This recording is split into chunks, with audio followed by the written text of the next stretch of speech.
So what if I told you that with just your camera and your passion for photography that you already have, you could make your first $10,000 with wedding photography?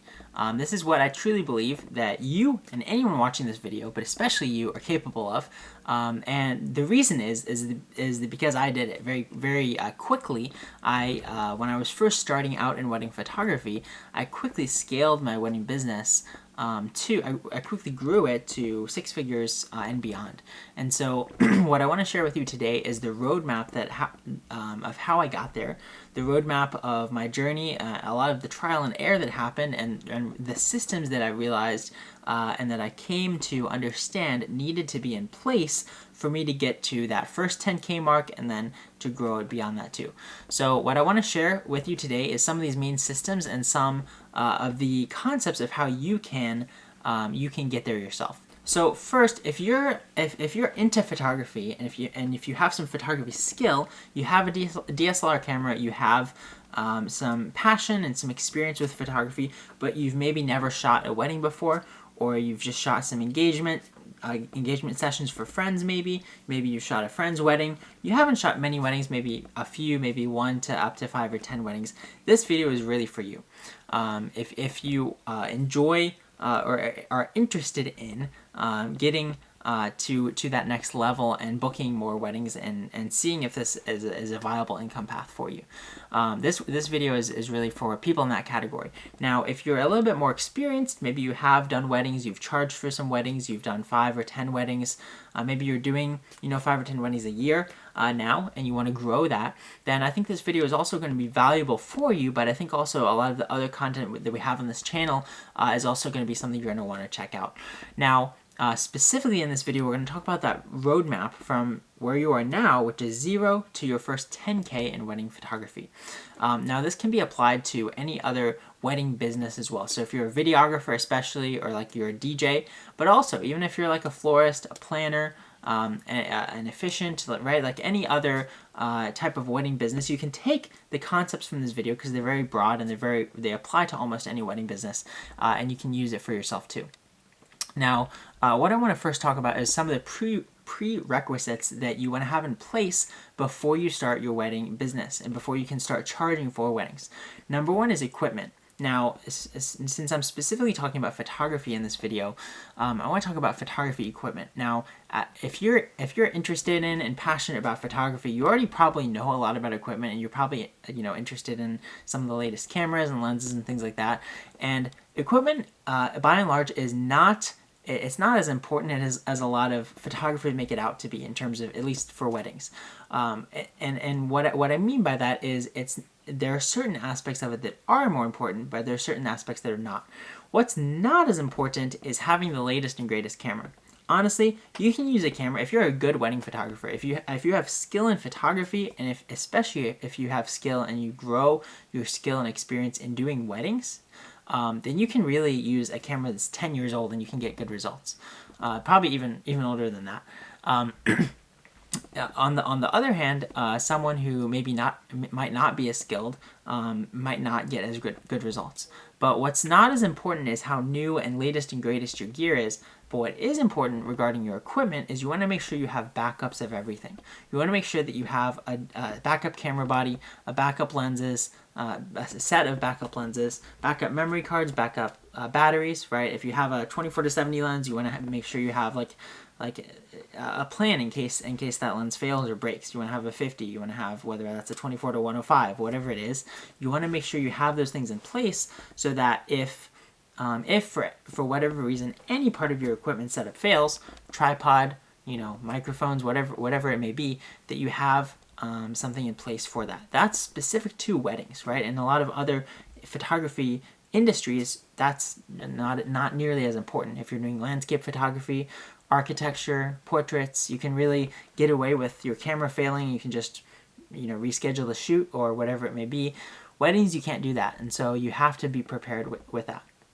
Now, I will say, for the photography, the equipment specifically that you're going to need to start shooting weddings, we have this wedding photography success bundle on our website that's going to list out every piece of gear that you need, and a lot of the it's going to have a whole checklist of items that you can use to make sure that you have all the equipment that you need to be able to start your wedding business and to start doing weddings. So that bundle is completely free on our website. It's just a checklist. It's got a lot of other resources in there as well, and you can download it completely for free and access it.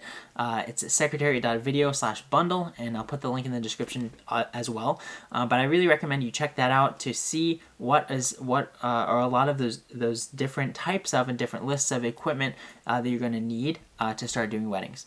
Aside from equipment, what I also want to talk about is your portfolio. To start doing weddings, you're going to need to have a portfolio. You're going to need to have some kind of work in place to be able to show a potential couple, a potential client, that they can trust you with their wedding day. Now, how do you build this portfolio? There's a lot of different strategies that I don't have time to go into in this video. We will go more in depth into them in some of the courses and some of the training materials that Secretariat has on our website. But specifically, you just need a way to show clients that you can that you have skill with a camera and that you can be trusted to really provide some beautiful images for their wedding day. Now, how I recommend that you do this starting out is you don't have to do your first wedding, but you can start doing engagement sessions.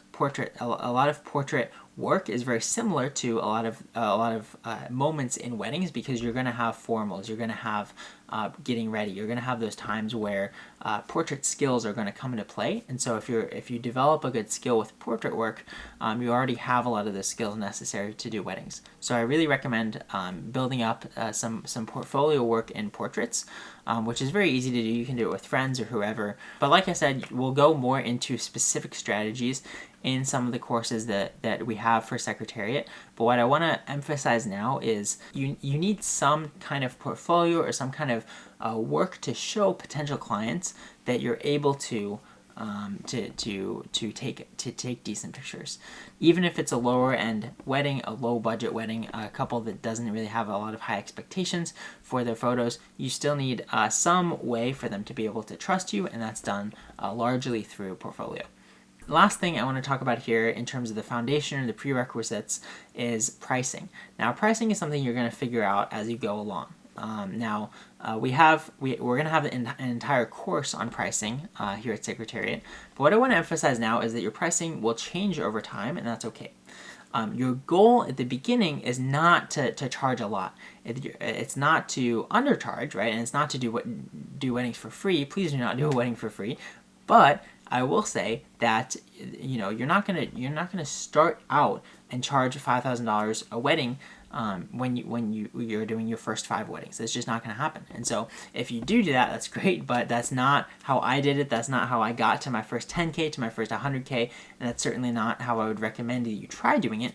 Rather, I'd recommend trying to follow a specific pricing strategy, having a plan, working with couples, and really prioritizing. Instead of prioritizing revenue at first, prioritize that portfolio building side, and to be able to show a really good body of work so that later on you can charge a lot more for potential couples to be able to book you. Now, once you have those foundational aspects in place, like your pricing, like your portfolio, like your equipment, the next thing you need to do is think in terms of systems. So on your roadmap to your first 10K, again, this video is just about your first 10K, not getting to your first 50K, 100K, 50 weddings, 100 weddings, 2,000 weddings, whatever it may be. This video is just getting to your first 10K. And so that roadmap to getting to your first 10K is to think in terms of these larger systems. So system number 1 that you need to think about is client acquisition. So client acquisition covers everything from getting your work in front of potential couples, meeting potential couples who are engaged and who are planning a wedding, talking to them, guiding them through the booking process, and eventually actually booking them, actually getting them to sign you on as their photographer for their wedding. So all of that goes into client acquisition. Then another system that you have to think about is client services, or what I call sometimes client fulfillment. So this is everything after they sign on the dotted line and they book you. Now their onboarding process, now your actual process of fulfilling their wedding, shooting their wedding, or doing whatever service your business will provide as a vendor. So you're gonna as a photographer, you would shoot their wedding, and then that would include editing and delivery also of their images. All of that would be under client services or client fulfillment. So you're going to want to think about, how can I set up a system for this to be able to deliver really stellar results, really great results for every single client, every single time, no matter what. And then finally, at the end of that client's journey, you're also going to want to think about referrals. You're going to think about building in a system for a review and a testimonial from them. Again, we're not going to rely on referrals to get new clients for client acquisition, but they are really nice to have. And so thinking about how we can build in incentives for referrals and especially for reviews and testimonials is something that we'll think about also as we go along, and we'll discuss that more also in our educational materials as well. Now, after you've thought about those systems, you also want to think about a system for getting reviews and testimonials from those clients at the end of their customer journey with you, and also even a referral from them. We're not going to rely on referrals for our client acquisition, but they are nice to have. And so just something to think about, and something that we will discuss in more detail in some of our courses here at Secretariat. But what I first want to talk about is the system of client acquisition. Now, there are 4 primary client acquisition strategies that I teach and that have worked for me. This is not me telling you that you should use one of these, but more so that these are the 4 that have worked for me. And what I recommend, especially for just getting to your first 10K, is just picking one of them and trying to get good at it. That will really help you build a solid foundation, and that will help you build a really good starting place, not just for your first 10K, but also beyond. Now, what are some of these systems and these client acquisition frameworks?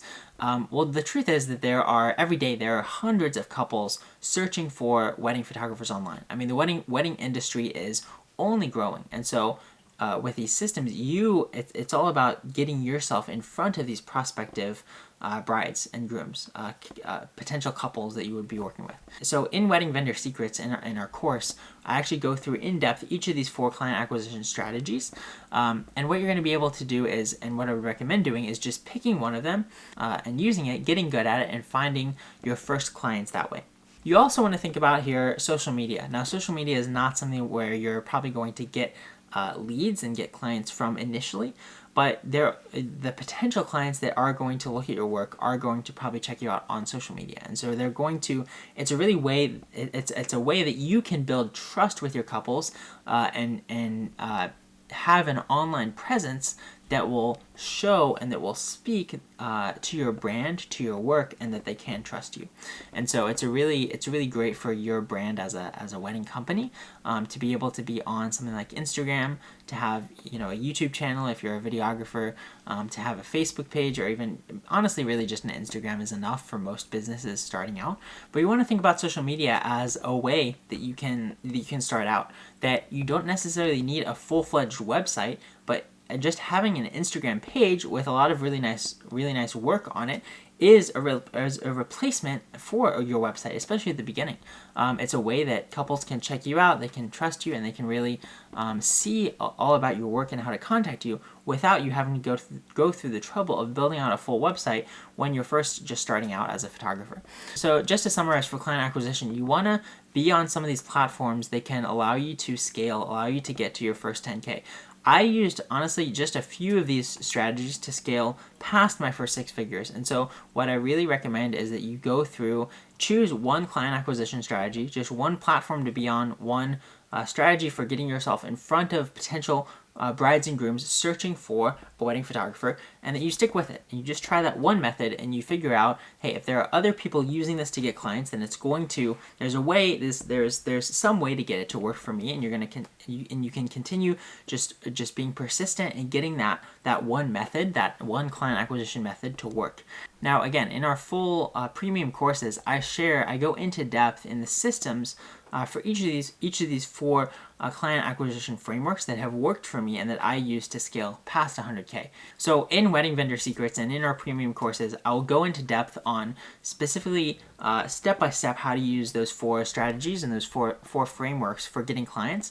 But just as to give a high-level overview, just pick one platform or one client acquisition method of getting leads for your wedding business, and just focus on that and really be persistent with it until you start getting results. And if you want to shortcut some of those results, then that's when I would recommend one of our courses, to be able to see like a step-by-step of how I used it to become to grow my company to that 10K mark and then beyond. Now, once you've gotten your first couple of clients or gotten your first few weddings booked, then you want to think about not only how can I shoot them, photograph the wedding and deliver the images so that the couple is happy, but not just stopping there, but you have to think really, how can you use that wedding to shoot it really well and develop a portfolio piece that will then let you book 100 more weddings after that you can use for years to come. Okay, so this is really where developing your photography skill come in, and even trying to use each wedding to grow your skill, to try new things, to try experiment with different things, and to still really get really good results. Work with the other vendors there too, to really be able to get some really stellar, really good images that can then be used in your portfolio going forward. So this is also a chance for you to think about the delivery of the images. So whether that's an online gallery, you can use some different. There's many different online tools and galleries that you can use to deliver those images. But you want to think about a system here for your client services for delivery of the images, and also a way to send them, deliver them to clients. So a few other things I want to mention that go into the system before the wedding. Once you have the lead and you're talking to them, you need a system and different scripts that are going to that you can pull from and use to be able to guide them on their journey of finding out more about you, getting to know you getting to know them, seeing if it's a good fit, okay? So different, whether it's emails, text messages, and then even a phone call script, not really a script, but just different talking points that you can use to be able to go through them. So again, I cover that more in the secrets course, but what I want to emphasize is you want to have a system and a framework in place for building trust with a couple, for getting to know them on a personal level, getting to know what they're looking for in a wedding, getting to know what they're looking for even in a photographer, what their priorities are, and then also what you're looking for specifically too, and seeing if it's a good match. So I really recommend getting to know them on a personal level, getting to know their interests, and getting to know their story as a couple, and even especially what I recommend, if possible, is to meet them in person, at the very least a phone call, to be able to get to know them and get to know their story, and see if it'd be a good fit to work together. So let's say you talk to the couple, they like your work, they like you like them, and they go ahead and book, and they go ahead and sign with you. You need a system to sign them on, you need a system to onboard them, you need a set of emails to be able to welcome them and to be able to let them know what to expect. And you need a timeline for, okay, a month out from the wedding I send them this, a week out from the wedding I send them this. And so you have all those, you have a system for collecting the information that you need about their wedding, the schedule, the timeline, and you also need a system on your end for things like the shot list, the pre-wedding, your equipment checklist for everything to pack on the day of, what you're going to wear. So all of these things are important things to think about, especially as you do your first few weddings, when maybe later on those checklists are more refined, or you have even some of them become just habits. Especially in your first 5 weddings and first 10 weddings, you need to be really intentional about each of those details. So you want to also think about a shot list on the day of, different shots that you've probably talked to the couple about that are important to them, and also shots for yourself that you want to get every time in every wedding. You want to make sure that you have that list for yourself, and that you also, as you get your experience in your first 10 weddings, you're going to be able to kind of get a feel for some of the different shots that you really enjoy doing, some that you don't enjoy doing, some that are really important to you, some that you will use in your portfolio. So all those things you want to be able to document and have kind of a list that you can reference on the day of as well. So we talked about client acquisition, we talked about client services, client fulfillment, but what I want to encourage you to do is to just jump in and try. Really just commit to talking to your first few couples, getting in front of a few couples, sharing them some of your work, even if it's not wedding work, even if it's something like portraiture or engagement work. Really just try. I would really recommend you committing to doing your first 5 weddings, even if that's over the course of the next year, or 2 years even. Committing to doing your first 5 weddings, your first 10 weddings, and seeing if it's something that you enjoy. Really, honestly, weddings is a multi-billion-dollar industry, and it's something that's only growing every year since COVID. The wedding industry has grown more and more, and it's only going to continue to expand. So it's a really huge opportunity for you as a photographer, even if you are interested in earning something of an income with your photography skills. I would really recommend weddings as a path for that. So I hope this video was helpful for you in thinking about your first 5 weddings, your first 10 weddings, your roadmap to that first 10K in bookings. And if you enjoyed this video, please check out some of the other videos on our channel where you're going to find a lot of value and a lot of specific tips and techniques that you can use for both that client acquisition, that client services part to really grow your wedding business as well.